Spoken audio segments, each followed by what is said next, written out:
Question number 20 says the coordinates of a point equidistant from 3 0 and -3 0.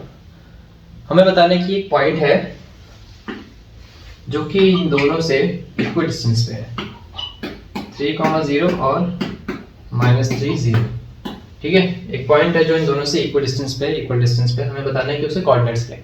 ठीक है, तो हम एक चीज करके देखते हैं. जैसे कि हम करते हैं कि एक हमें दिया जाता है कि दो पॉइंट्स हमें दे रखे हैं, वो x एक्सिस से कितने उस पे हैं, या y एक्सिस से इक्विडिस्टेंस पे या फिर x एक्सिस से इक्विडिस्टेंस पे, तो x की वैल्यू क्या होगी या फिर उनके कोऑर्डिनेट्स क्या होंगे, ऐसा कुछ आता है ना, तो ये पता होगा.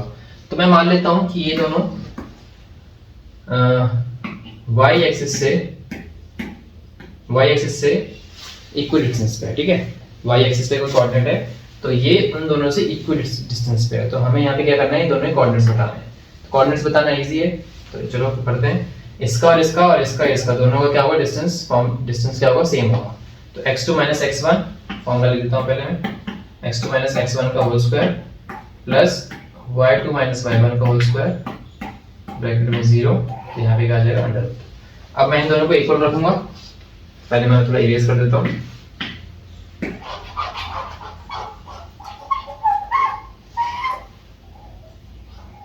ठीक है,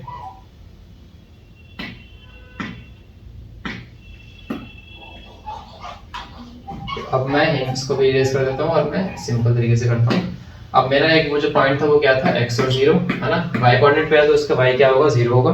x की वैल्यू होगी तो x की वैल्यू निकालनी है. तो x - 3 ब्रैकेट में स्क्वायर प्लस 0 - 0 ब्रैकेट में square under root 2. x2 - x1 और y2 - y1 अंडर रूट आ गया. ठीक है, अब ये दोनों भी हैं. इन दोनों का डिस्टेंस क्या है, इन दोनों का डिस्टेंस और इन दोनों का डिस्टेंस सेम है. हम इन दोनों को क्या करेंगे, एक दूसरे की इक्वल रखेंगे. ठीक है, तो -3 प्लस यहाँ पे आएगा 2 0, 0 ये हो जाएगा स्क्वायर, ये भी आएगा अंडर रूट 2. ठीक है, x - 3 का होल स्क्वायर क्या हो जाएगा, x square plus 9 plus sorry minus 2 × 3 6 2 3 6 और x, तो यहाँ पे x आ जाएगा. 0 - 0 का तो 0 था, 0 का होल स्क्वायर क्या होता है, 0 ही होता है. तो यहाँ पे अंडर रूट आ जाएगा. x + 3 का होल स्क्वायर यहाँ पे क्या हो जाएगा, ये x - क्या हो जाएगा, प्लस हो जाएगा. तो ये x + 3 का होल स्क्वायर हो जाएगा. ठीक है, x का होल स्क्वायर क्या होता है, x स्क्वायर प्लस 3 का होल स्क्वायर क्या होता है, 9 प्लस 2 × 3 6 6 × x 6x और प्लस यहाँ पे क्या आ जाएगा 0, वो हमें नहीं चाहिए क्योंकि 0 - 0 का होल स्क्वायर भी 0 होता है. अब यहाँ पे से रूट कट जाएगा. ठीक है, रूट अंडर रूट से अंडर रूट कट जाएगा, लेफ्ट हैंड का राइट हैंड से. तो यहाँ पे क्या बचेगा, यहाँ बचेगा x² plus 9 - 6x is equals to, यहाँ पे क्या बचेगा, x² प्लस 9 प्लस 6x. ठीक है, x² से x² कट जाएगा, 9 से 9 कट जाएगा. तो यहाँ पे क्या बचेगा, -6x.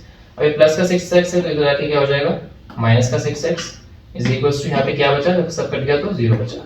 माइनस माइनस क्या हो जाएगा, प्लस, तो -12x इज इक्वल्स टू 0 आ जाएगा. अब हमें x की वैल्यू फाइंड आउट करनी है तो हम -12 को 0 से डिवाइड कर देंगे. तो 0 ये हो जाएगा माइनस का. ठीक है, अब इसकी वैल्यू क्या हो जाएगी, 0 को हम किसी भी नंबर से डिवाइड करें तो आंसर हमेशा क्या आता है, 0.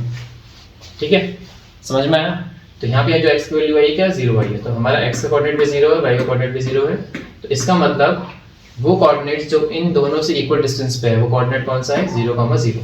हमने एक ऐसे ही वो लिया था एग्जांपल से हमने क्या निकाल लिया, सॉल्यूशन निकाल लिया. तो ऐसे अगर क्वेश्चंस आते हैं तो ऐसे ही तुम्हें एग्जांपल लेना है और उसको इक्वल रख देना है, इसको और इसका डिस्टेंस और इसका डिस्टेंस. तो तुम्हारा एक वैल्यू निकल जाएगी, एक वैल्यू तुम्हारे पास पहले से ही रहेगी. ठीक है, तो मूव करते हैं नेक्स्ट क्वेश्चन पे.